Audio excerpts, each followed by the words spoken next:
अस्सलाम वालेकुम। Programme replay के साथ मैं हूं आपका होस्ट इमरान सिद्दीक और पाकिस्तान सुपर लीग के बकिया मैचेस का आगाज़ कल से होगा। पहले मैच में कराची किंग्स और पेशावर ज़ल्मी मद्दे मुकाबिल होंगी। गैर मुल्की खिलाड़ियों की आमद का सिलसिला भी जारी है, उनको पिक करने का सिलसिला भी जारी है।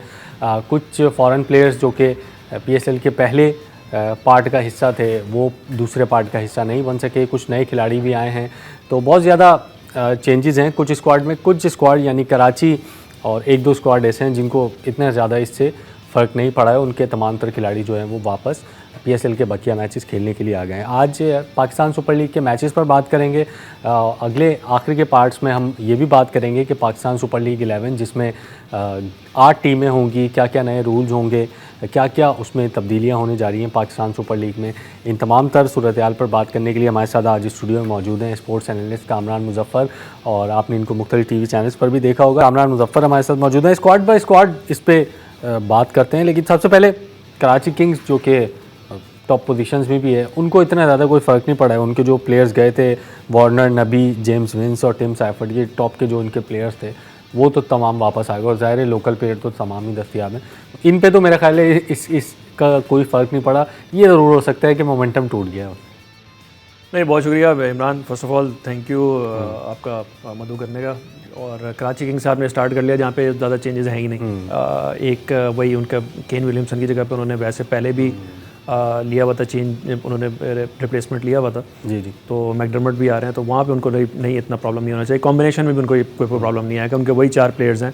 मिल्न की जगह पे वो एक और मैं देख रहा था जॉर्ज मंजी को वो लेके आए हैं, तो मेरे ख्याल में देखना पड़ेगा, वो भी बैकअप ही होंगे, उनको भी शायद मैच ना मिले। बिल्कुल, क्योंकि बैटिंग लाइन तो इनकी शॉर्ट ही है एक तरह से, क्योंकि इरफान है, खुशदिल नीचे हैं, तो उन्होंने भी परफॉर्म कर दिया। अब उनको भी आप जो है वो साइड लाइन नहीं कर सकते।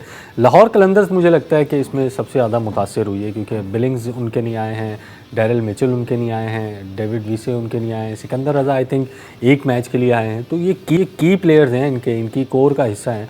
तो ये नहीं सबसे ज़्यादा मुझे लगता है, और इनके मैचेस भी बड़े इंपॉर्टेंट है और इनकी क्वालिफिकेशन भी अभी दाव पर लगी हुई है। एक मैच है और वो इनके लिए डू एंड डाई, इनके लिए मस्ट विन मैच है। और इसमें जो ख़ास तौर पे इनको मिचेल और बिलिंग्स का जो डेंट है या होल है वो इनको फिल करना बहुत ज़्यादा क्रूशल होगा, क्योंकि मिचेल्स लगता नहीं है, यूजुअली लगता ही है कि यार वो बड़ा सेकंड फिडल खेल रहे हैं, लेकिन उनकी गेम रीडिंग बहुत ही शानदार है। और वो अच्छी ऐसी प्लेटफॉर्म सेट कर रहे थे कि जो पूरा का पूरा, चाहे वो नहीं मगर पहले आउट हो जाए या फ़खर को कुछ हो, तो वो पार्टनरशिप लगाना जानते हैं। T20 फॉर्मेट के अंदर वो 8 से 10 ओवर्स की रिक्वायर्ड पार्टनरशिप लगाना जानते हैं, जिससे इनको एक अच्छा फाइनल टोटल मिल रहा था। फिर बिलिंग्स, इन दोनों का जो कॉम्बिनेशन था मिचेल का और बिलिंग्स का, ये कॉम्प्लीमेंट कर रहे थे एक दूसरे को। फिर सिकंदर रज़ा भी उस पर चल जाते थे। अब ये देखना पड़ेगा कि राजापक्षा और शाकिब अल हसन, राजापक्षा जनवरी से कोई कॉम्पिटिटिव क्रिकेट नहीं खेले हुए हैं।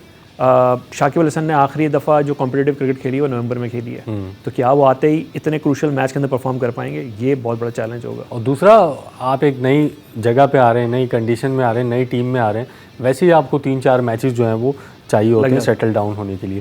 पेशावर ज़ल्मी के ल्यूक वुड वापस आए हैं, नजीबुल्लाह ज़ादरान को इन्होंने शामिल किया है, टॉम कॉलर, कैडमोर इनके वापस आ गए हैं, मैक्स ब्रायंट इनके वापस आ गए हैं। तो पेशावर ज़ल्मी के भी शायद अलजारी जोसेफ हैं जो गए हैं, उनको भी इतना कोई फ़र्क पड़ेगा नहीं इससे। नजीबुल्लाह ज़ादरान तो पहले भी थे, इनकी मतलब इनके वो थे, रिप्लेसमेंट नहीं है, उन्होंने ज्वाइन ही किया है। और अलजारी जोसेफ का इनको फ़र्क पड़ेगा। मिच ओवन जो IPL चले गए, वो एक, ये भी एक अलग टॉपिक है कि बीच में से प्लेयर्स जा रहे हैं IPL छोड़। तो ये वाली जो चीज़ है कि इसमें मिच ओवन क्योंकि समहाउ वो सेटल इन हो गए थे, और इवन वो ओपन वाली स्लॉट के ऊपर भी आ गए थे, बाबर नीचे आ गए थे, तो काइंड ऑफ उनका जो कॉम्बिनेशन बन रहा था। अब वो किसको लेके आते हैं ये देखना पड़ेगा कि वो कहाँ पे। नजीबुल्लाह ज़ादरान को अगर खिलाते हैं, मुझे लगता है बाबर और साइमी फिर दोबारा ओपन करेंगे, तो वो फिर वो हारिस साहब के आ जाएंगे। तो अब हो सकता है, आई डोंट नो, हारिस को ओपन पे वो भेज दें अगर बाबर को 1 डाउन रखना है। लेकिन अगेन पॉइंट ये है कि वो जो उनका एक जो सेटअप उनका जो सेट होता हुआ लग रहा था उनका लाइनअप, वो फिर दोबारा हिल गया। अब मुझे तो ख़तरा ये लग रहा है कि पेशावर इतनी स्ट्रॉन्ग अभी तो है कि लाहौर कलंदर्स को डिफीट कर सकती है, क्योंकि उनका कॉम्बिनेशन तो बहुत ही ज़्यादा बिगड़ा हुआ है। और अगर पेशावर की टीम कल का मैच अगर हारती भी है कराची किंग्स से, फिर भी उनके पास चांस है कि वो लाहौर कलंदर को बीट करके आगे जा सकते हैं। तो कल का मैच ज़्यादा इंपॉर्टेंट नहीं है, परसों का मैच बहुत ज़्यादा इंपॉर्टेंट है।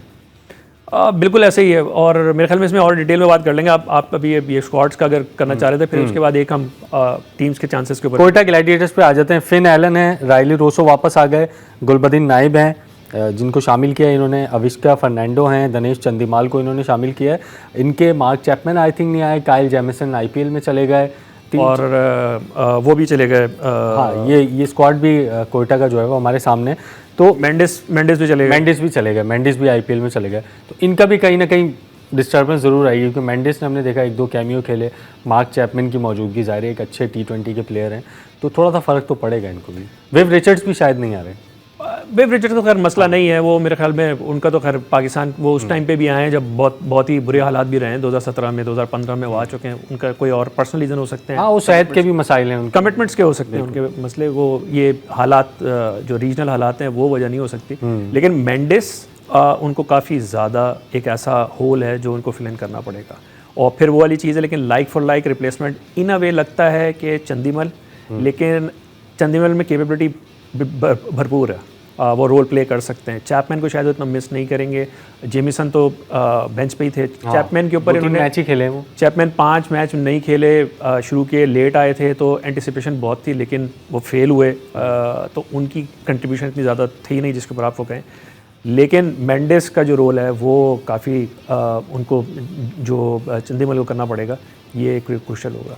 इस्लामाबाद यूनाइटेड, उनको भी 2-3 प्लेयर्स जो है वो छोड़ कर गए, लेकिन उनकी जो रिप्लेसमेंट हैं वो भी अच्छी आई हैं। एलेक्स हेल्स आए हैं, रसी वेंडर डॉसन आए हैं उनके पास, जिमिनी शाम आए हैं, बेन डॉर्शिस वापस आ गए, टाइमल मिल्स जो हैं उनको भी उन्होंने शामिल किया। इस्लामाबाद यूनाइटेड मुझे ख़तरे में लग रही है। उनके एक दो प्लेयर्स नहीं, उनकी अगर शुरू से उन्होंने जो सबसे अच्छी जो ड्राफ्ट की थी वो इस्लामाबाद यूनाइटेड ने की थी, लेकिन अनफॉर्चुनेटली उसके बाद से शायद उनको नज़र लग गई।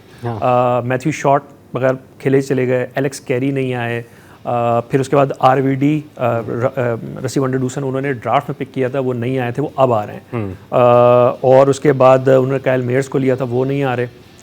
क्रूशल जो उनके लिए हैं दो जिनके अराउंड इस सीज़न में उनकी पूरी फिलॉसफी खड़ी हुई थी, एक कोलिन मनरो और दूसरे जेसन होल्डर, ये दोनों नहीं आ रहे। तो Islamabad man of the match भी थे उनके जेसन होल्डर। बिल्कुल, जेसन होल्डर इस वक्त लीडिंग विकेट टेकर्स में से हैं, और मनरो उनका वो कामिंग इफेक्ट है इस वोलेटाइल बैटिंग में कि जो मनरो एक सीनियर प्लेयर के तौर पे खेल रहे थे। बहुत कम हम ये देख रहे हैं कि और टीम्स के अंदर या ओवर द सीज़न ने देखा है कि जहाँ पे जो आपके फॉरेन प्लेयर्स हैं वो एज लोकल या वो लिंचपिन की तरह काम करते हैं कि वो लोकल प्लेयर्स को भी लेके चलते हैं। शादाब की इंजरी, आगा इंजरी से वापस आ रहे हैं।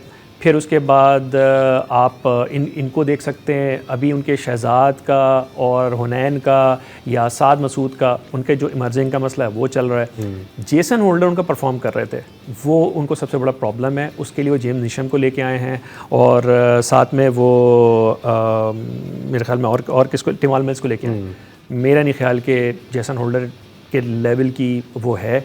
यहाँ पे इनको जो डेंट लगेगा कॉम्बिनेशन का, ये किसी ना किसी को फिल इन करना पड़ेगा, क्योंकि एक और प्रॉब्लम उनके लिए और भी है इस्लामाबाद यूनाइटेड पे। Azam Khan has been a big disappointment. Yes, तो पूरा सीज़न ही उनका पूरा सीज़न डिसअपॉइंटमेंट, और वो मतलब जो उनकी मतलब जब तक आपकी परफॉर्मेंस में इम्पैक्ट ना करे बात करना नहीं बनता, लेकिन जब इम्पैक्ट कर रही है तो बात करना बनता है। उनके रिफ्लेक्सेस स्लो लग रहे हैं बैटिंग में भी और कीपिंग में भी। तो इस्लामाबाद जिन्होंने टॉप विकेट टेकर्स की आपने बात की थी, अब्बास आफरीदी 15, जेसन होल्डर 15 जी, अबरार अहमद बड़ा अच्छा परफॉर्म कर रहे हैं, हसन अली 14 और फ़हीम अशरफ 13 विकेटें। तो बस यही है कि इस्लामाबाद यूनाइटेड मुझे इससे सबसे ज़्यादा खतरे में लग रही है। प्लेयर्स अगर हारते हैं तो बाहर भी हो सकते हैं वो, अभी बिल्कुल हो सकते हैं। ये हम प्लेयर्स वाला कंप्लीट कर लें तो फिर मैं आपको एक इंटरेस्टिंग आपको फिर एक राउंड अप उसके ऊपर भी। अच्छा, मतलब सिनेरियो आप बना के लाए हुए हैं पूरा। हाँ, जब 26 मैच हो गए थे सस्पेंशन से पहले, क्योंकि यही काम था, फिर उसके बाद करने के लिए और काम भी नहीं था, तो ये चीज़ें की हुई हैं।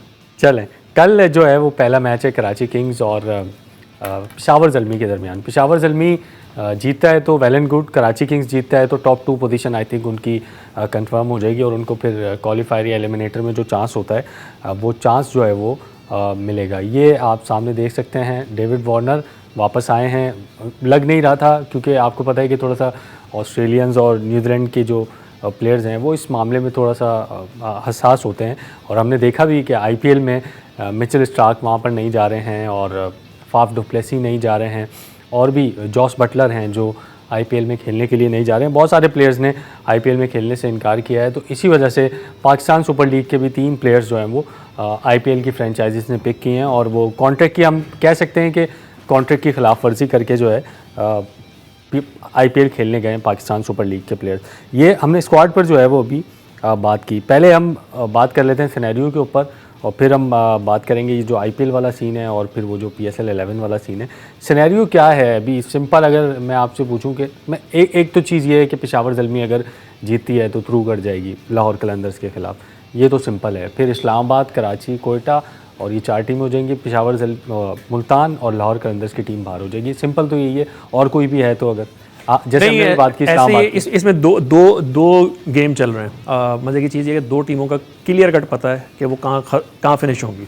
एक कोयटा ग्लैडिएटर्स का वो अभी 13 पॉइंट्स पे हैं, उनका 1 मैच बाकी है। वो जो भी रिज़ल्ट हो उसके बाद वो क्वालिफायर के लिए क्वालिफाई कर गए, क्योंकि एक ही चांस है कि कराची के 2 मैचेस बाकी हैं, उनके 10 पॉइंट्स हैं। अगर वो कराची दोनों मैचेस जीत जाती है तो 14 पे हो जाएंगे, लेकिन तब भी कोयटा क्वालिफायर खेलेगा। बिल्कुल। तो उनके लिए आखिरी मैच इररेलेवेंट है, मुल्तान के अगेंस्ट ही है इत्तेफाक से, और मुल्तान के लिए भी इररेलेवेंट हो चुका है। बिल्कुल, उनके फॉरेन प्लेयर्स भी। तो ये 2 जो टीम है ऊपर की और नीचे की, ये तो मैं क्लियर पता है कि ये कहाँ ख़त्म हो रही है। बाकी जो 4 टीम हैं, मज़े की बात यह है कि ये इतना टाइट कॉन्टेस्ट है कि इन 4 में से कोई भी बाहर भी हो सकता है और क्वालिफायर के लिए भी क्वालिफाई कर सकता है, सिर्फ प्लेऑफ के लिए नहीं। बिल्कुल, ये जो है ये डायरेक्ट क्वालिफायर के लिए भी क्वालिफाई कर सकती हैं 4 टीम्स। नहीं जल्दी कर सकती। ज़ल्मी अगर जीत जाती है, ज़ल्मी भी 8 पॉइंट्स के ऊपर है। हाँ ठीक है, मैं ये कहूँगा कि अगर पॉइंट्स टेबल भी लगा देना तो पॉइंट्स टेबल भी लगाते हैं। अगर हम ब्रेक के बाद पॉइंट्स टेबल लगा दें और ब्रेक के बाद वापस आकर बात करते हैं कि पेशावर ज़ल्मी सिर्फ क्वालिफाई नहीं कर सकती, कामरान के मुताबिक वो टॉप 2 में भी फिनिश करती है। ब्रेक के बाद बात करते हैं। प्रोग्राम में एक मरतबा फिर खुश आमदीद और पॉइंट्स टेबल देखते हैं। पाकिस्तान सुपर लीग का कोयटा ग्लैडिएटर्स पहले नंबर पर है। सिनेरियो क्या क्या बन रहे हैं, कौन कौन सी टीमें पहुंच सकती हैं, ये आप अपनी स्क्रीन पर देख रहे हैं। Quetta Gladiators 9 matches 13 points, Karachi 8 matches 10 points, Islamabad 9 matches 10 points, 5 matches ये लगातार जीते थे, 4 हार गए हैं। लाहौर कलंदर्स के 9 मैचेस हैं, 4 जीते हैं, 4 आ रहे हैं, एक नो रिज़ल्ट है आई थिंक इनका, 9 पॉइंट्स है। पेशावर ज़ल्मी 8 पॉइंट्स हैं 8 मैचेस में, और मुल्तान सुल्तान 2 पॉइंट्स हैं 9 मैचेस में। तो कामन कैसे आप इसको, मतलब आप पेशावर ज़ल्मी का पूछ रहे थे? हाँ, पेशावर ज़ल्मी का भी मैं पूछ रहा था।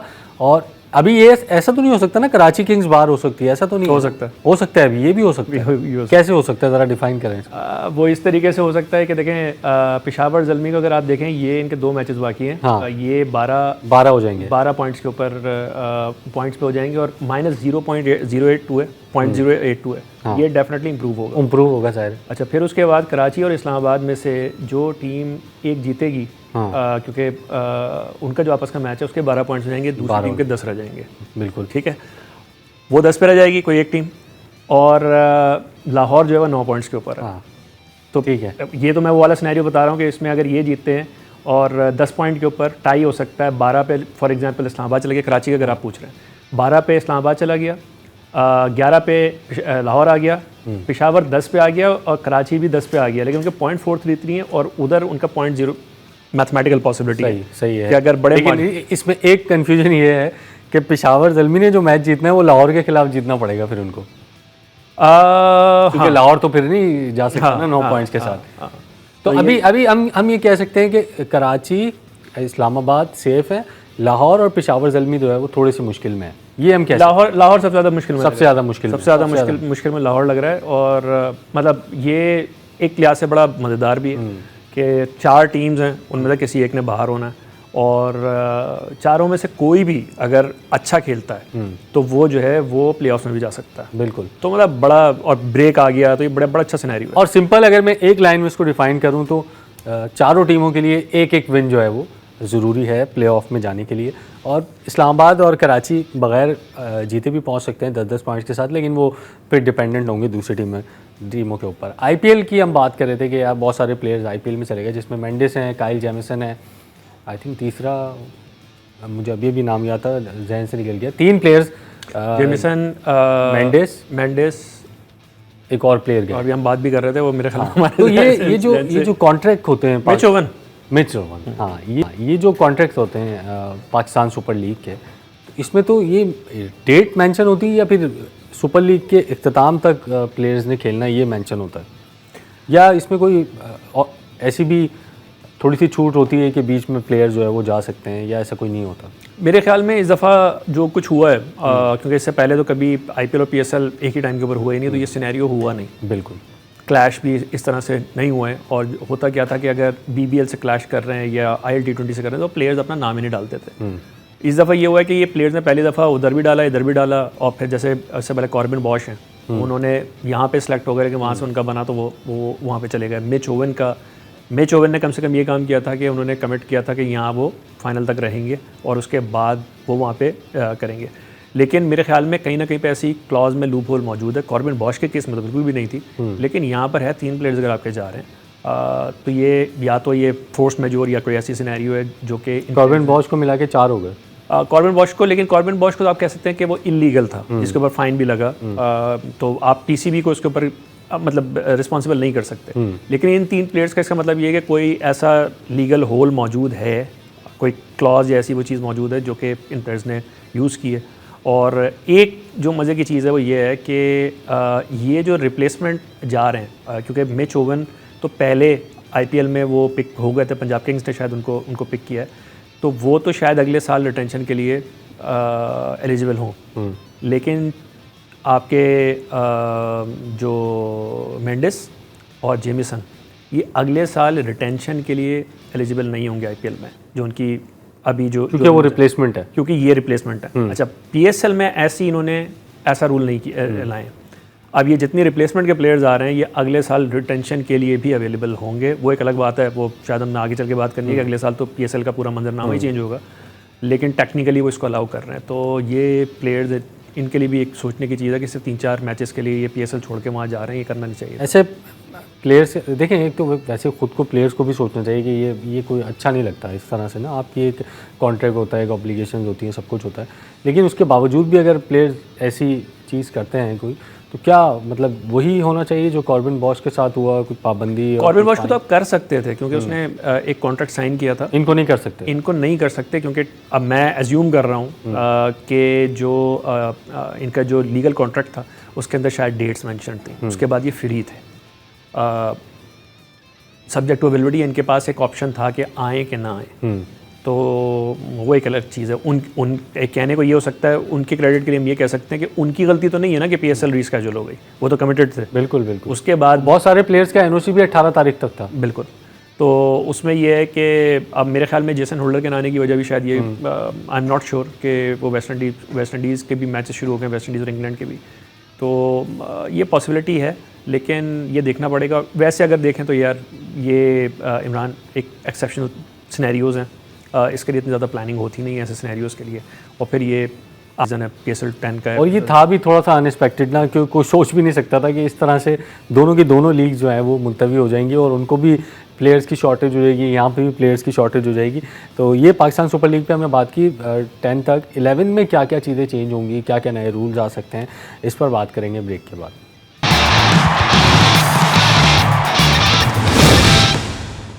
प्रोग्राम में एक मरतबा फिर खुश आमदीद। और बहुत सारे लोग पाकिस्तान सुपर लीग 11 के हवाले से भी सवालात कर रहे हैं कि किस तरह से टीमों में इजाफा किया जाएगा, टीमों की जो फ़रोख्त होगी वो किस तरह से होगी, नए रूल्स क्या होंगे, और कितने प्लेयर्स जो है वो PSL 10 के आगे जाके रिटेन किए जा सकते हैं। इन तमाम तर चीज़ों पर बात करते हैं। मेरे ख्याल है कामरान भाई के अलावा कोई और अच्छा मुझे नहीं लगता कोई इन सवालों पर जवाब दे सकता है।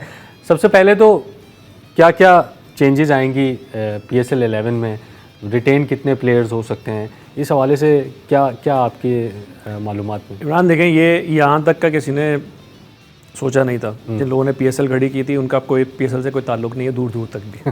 तो होता ये है कि आप जब कोई चीज़ शुरू करते हैं तो फिर उसके बाद आपका एक आइडिया होता है कि हम इस तरीके से इसको इवॉल्व करेंगे। लेकिन पिछले 3, 4, 5 साल से आप कह सकते हैं, 4 साल से आप कह सकते हैं, ये मेरे ख्याल में मानी साहब तक तो ये सही चली, मानी और वसीम खान तक। उसके बाद से जो चेयरमैन या जो भी मैनेजमेंट आई है उसने बस इसको चलाया है, इसके फ्यूचर के बारे में नहीं सोचा। तो इसकी कोई ऐसी क्लियर कट हमारे पास कोई डायरेक्शंस मौजूद नहीं है बाय कॉन्ट्रैक्ट कि ये किस तरह से होगा। एक चीज़ हमें पता है जो कि सबको पता थी, वो चीज़ ये थी कि 10 साल के बाद इसकी रीवैल्यूएशन होगी और रीवैल्यूएशन के होने के बाद जो फ्रेंचाइजीज़ हैं उनको एक ऑप्शन मिलेगा। अगर आप कहेंगे तो हम उसके डिटेल में चले जाएंगे और फिर दोबारा से टीमें दोबारा से कंस्ट्रक्ट होंगी।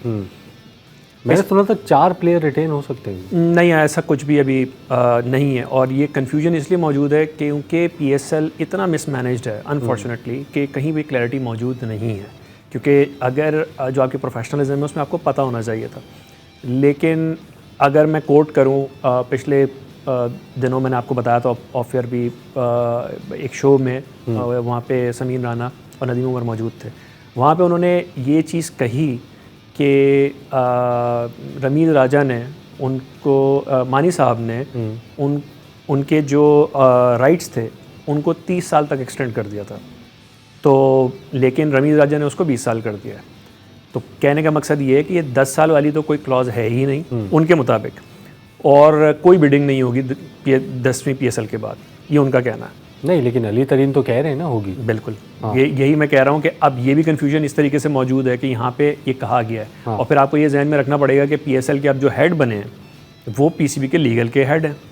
तो आप इस चीज़ को भी खारिज इम्कान नहीं कह सकते कि कहीं पे ये खिचड़ी पक रही है कि लीगली मैं आपको ये क्वेश्चन देता हूँ, आप मुझे सपोर्ट करें कि मैं PSL का CEO, मतलब आप, ये पाकिस्तान है, वैसे अब एक सेपरेट एंटिटी बनने जा रही है। बिल्कुल, और उसके CEO आप लोग मतलब मुझे सपोर्ट करें, you scratch my back I scratch yours, और जो कॉन्ट्रैक्ट में है भी नहीं, क्योंकि अब मैं ये अथॉरिटी पे कह रहा हूँ क्योंकि जो कॉन्ट्रैक्ट जिन लोगों ने ये लिखे थे उन लोगों से मैंने कंफर्म किया, उसमें कहीं ये चीज़ नहीं थी परपेचुअलिटी की या 10 साल से आगे की नहीं थी। 10 साल के बाद रीवैल्यूएशन होनी थी और ये प्रोसेस इवन IPL में भी ये हुआ है। वहाँ पे भी 10 साल, क्योंकि हम वो एक गोल्ड स्टैंडर्ड्स पर चल रही है, वहाँ पे रीवैल्यूएशन होकर किस तरह से हुआ वो भी हम डिटेल उसको भी बात कर सकते हैं। लेकिन ये क्लॉज कहीं पे भी नहीं थी कि कोई बोर्ड का चेयरमैन आए, कोई आके उसको 30 साल कर दे, कोई 20 साल कर दे, कोई उसको वापस 10 साल कर दे। ये पॉसिबल नहीं है, लेकिन ये फैलाई जा रही है। लेकिन ये जो इवैल्यूएशन की बात हो रही है, लेट सपोज मुल्तान की 80-90 करोड़ अगर है, तो अगर उसको 150 करोड़ पे ले जाते हैं और मालिक जो है वो देने से कासिर होते हैं, मतलब विड्रॉ कर जाते हैं, तो फिर दूसरे हम ऑनर पे जाएंगे। पहले तो उन्हीं का हक होगा ना जो अभी मौजूद है पाकिस्तान सुपर लीग में। इमरान, ये जिस वक्त आएगी ना, इसमें आप लोगों को और फैंस को ऐसे ऐसे कारनामे देखने को मिलेंगे। आप लोग अभी से तैयार हो जाएं। 11 में ये एक तो पहली बात यह है कि ये शोशा अभी से छोड़ दिया गया है कि कोई रीबिडिंग नहीं हो रही, जो मैंने आपको कोट किया। अगर रीबिडिंग होती भी है उसके बाद भी क्लॉजेस जो कहती हैं वो ये कहती हैं कि आपके जो अब जो डिफरेंस आ गया उसका 25% देके और टीम आप रिटेन कर सकते हैं। इसकी और डिटेल्स हैं, वक्त आगे चल के हम बात करेंगे। वक्त आप डिटेल बताएं। हाँ, तो लोग सुनना चाह रहे हैं। हाँ, तो वो उसमें ये है कि जो आपका जो डेल्टा आ रहा है, हाँ, उसका 25% देके वो कर सकते हैं। अब ये इतनी बड़ी ज़्यादती है PCB के साथ कि आपकी उस टाइम पे 2016 में तो आपने ख्वाब बेचा था और ख़रीदने वाले इतने ज़्यादा लोग नहीं थे। बिल्कुल, किसी को नहीं पता था कि क्या चीज़ बनेगी, तो किसी ने रिस्क लिया, ठीक है, उसने लिया, रिस्क था, ये बहुत बड़ा रिस्क था, ले लिया ना रिस्क, लेकिन ये बिजनेस है। मतलब अगर जिस तरह सलमान इकबाल ने इंटरव्यू में कहा था कि लोग मुझे कह रहे थे ये क्या खरीद लिया तुमने 60 करोड़ में। बिल्कुल सही है, हाँ। लेकिन अगर लॉस हो रहा है, क्योंकि अक्सर औकात हमें को सुनने को ये मिलता है कि हमें तो लॉसेज हो रहे हैं, हाँ। यार ये कौन से बिजनेसमैन है, मुझे आज तक नहीं समझ में आया कि कौन सा बिजनेसमैन है जो लॉस पे लॉस बर्दाश्त कर रहा है, वो बेच के नहीं जा रहा। इन्हीं में से एक आए थे ना, शॉन ग्रुप आया था ना, उनसे नहीं हुआ, वो डिफॉल्ट करके चले गए, छोड़ के चले गए। तो इसका मतलब ये है कि लॉसेज हो नहीं रहे, लॉसेज हमें दिखाए जा रहे हैं एक्चुअल में। अब आप उस पर सलमान इकबाल ने बड़ी अच्छी बात की थी, वो उनका पॉडकास्ट में सुन रहा था, उन्होंने कहा अगर कोई टीम लॉस में जा रही है तो ये उसका अपना मसला है, हम लोग तो नहीं जा रहे लॉस में। मतलब आपकी मार्केटिंग जवाब आपको मिल गया। अब बात ये है कि वो तो इसका रिटर्न ऑन इन्वेस्टमेंट निकाल रहे हैं, लेकिन आपकी लीक बड़ी नहीं हो रही। ये प्रोडक्ट जो है, ओनरशिप जो है वो PCB की है, लेकिन प्रोडक्ट बड़ी नहीं हो रही, लेकिन फ्रेंचाइज जो है वो एक गिने चुने पैसे लगा के और वो कर रही है। जो मैं आपको IPL का कह रहा था, IPL में जो उन्होंने मॉडल किया, पहली तो बात ये है कि वो जिन लोगों को लेके आए वो इतने बड़ी, उनकी नेटवर्थ इतनी बड़ी थी कि जब उन्होंने आके लगाया तो उनके लिए इन्वेस्टमेंट ऐसा नहीं था कि उनकी जेब में कुछ और नहीं बचा। आउट ऑफ द वे भी चले जाते हैं वो, आउट ऑफ द वे भी, और उनके पास जो वर्किंग कैपिटल है उसकी कैपेसिटी भी थी उनके पास। अगर शाहरुख खान आ रहा है तो फिर वो बैंकी मैसूर को फिर हायर करके और उसके हवाले कर रहा है। एक टेक्निकल टीम पूरी की पूरी बन रही है जिसमें सब मौजूद हैं। ऐसा नहीं है कि कोई आपका फ्रेंचाइज ओनर ऐसा है जिसने सब कुछ लगा के और उसका मुंह उतर गया कि यार मेरे पास चलाने को पैसा नहीं है, हमें तो लॉसेस इतने हो रहे हैं। भाई लॉसेस कैसे हो रहे हैं? अगर आप ट्रू बिजनेसमैन हैं, आपको अगर एक बिजनेस, और अगर आप ये बात शुरू के 1, 2, 3, 4 सालों में करते हैं तो समझ में आती है। आप तो अगर 8, 9, 10 साल बाद कह रहे हैं कि लॉस है तो ये फिर बात समझ नहीं आती। जबकि आपका शेयर जो शुरू के सालों से ज़्यादा बढ़ गया है, बिल्कुल 95% तक आपका चला गया है। ठीक है, तो इसका मतलब ये है कि आप ही तो कमा रहे हैं, पीसीबी नहीं कमा रहा। अच्छा चलें, आपको इतने लॉसेज हो रहे हैं तो भाई हमें कहानी क्यों सुनाते हैं कि आपको लॉसेज हो रहे हैं? आप बेचो, चले जाओ। बिल्कुल। और अली तरीन से मैंने पूछा कराची जब आए थे, मैंने कहा आपकी बातों से ऐसा लग रहा है जो लॉसेज हो रहे हैं ये सब कुछ हो रहा है, तो लग रहा है कि आप PSL 11 में नहीं होंगे। उनका आप इस पर बात करते हैं। प्रोग्राम में वक्त हुआ एक ब्रेक का, ब्रेक के बाद वापस आते हैं।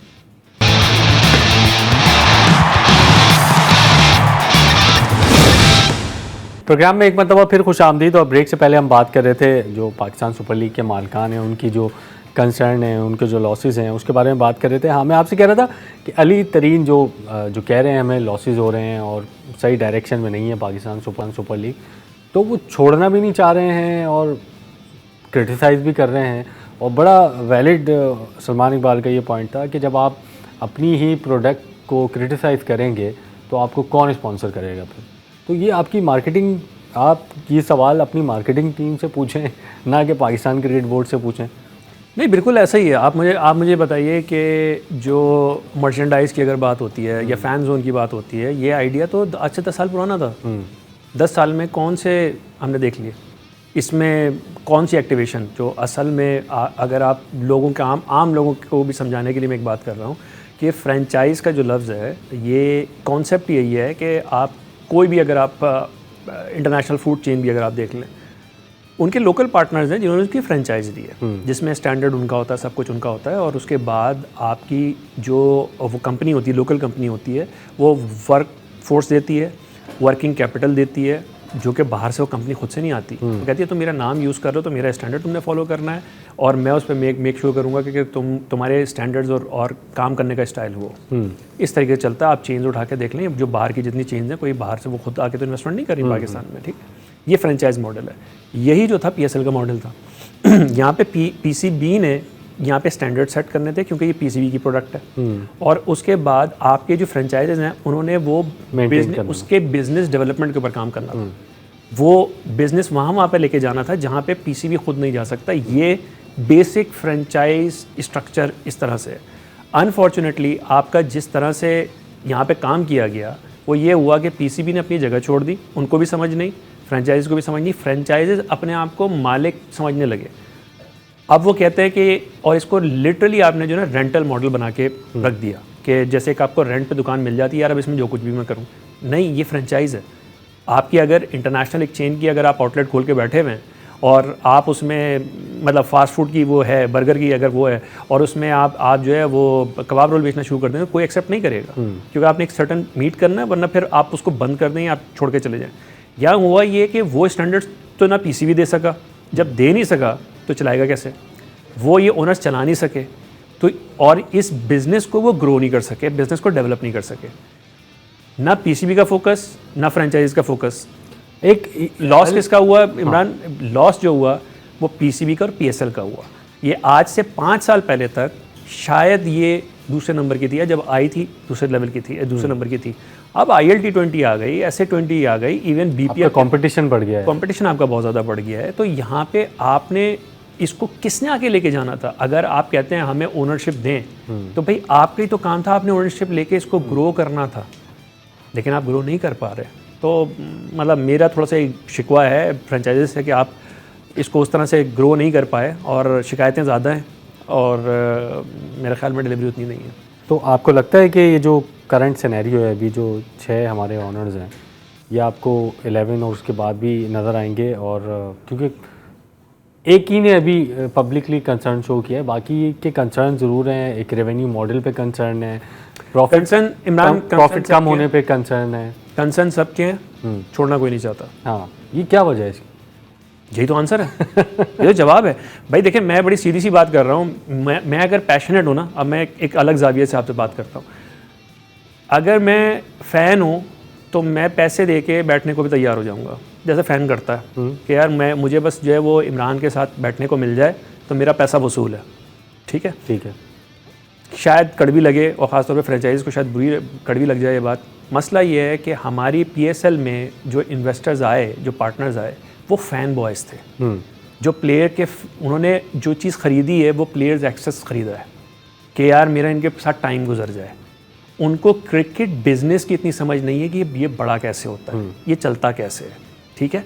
तो इसलिए उनके 10 सालों में तो आ जानी चाहिए ना। नहीं, लेकिन उनका मकसद ऑब्जेक्टिव नहीं है ना। देखिए ये बिजनेसमैन है, इन्होंने जो बिजनेस चलाना होता है वो चला लेते हैं, उसमें लॉस नहीं होता, उसमें नहीं होता लॉस। सही बात। ये सबका आप बैकग्राउंड उठा के देख लें, ये सब प्रॉफिटेबल बिजनेस कर रहे हैं। इनको लॉस सिर्फ एक ही में हो रहा है कि ये चले जा रहे हैं। इसका मतलब ये है कि इनका जो दूसरा सेकेंडरी ऑब्जेक्टिव है वो मीट हो रहा है कि इनका फैन बॉय मोमेंट जो है ना, कि you are in the system, आपको बड़े से बड़ा स्टार भी आके आपको सलाम करता है, आपके साथ बैठता है, आप उसके साथ बैठ जाते हैं, आप कॉफ़ी भी पी सकते हैं, आप उसको गाड़ी में ड्राइव भी करवा सकते हैं, सब कुछ है।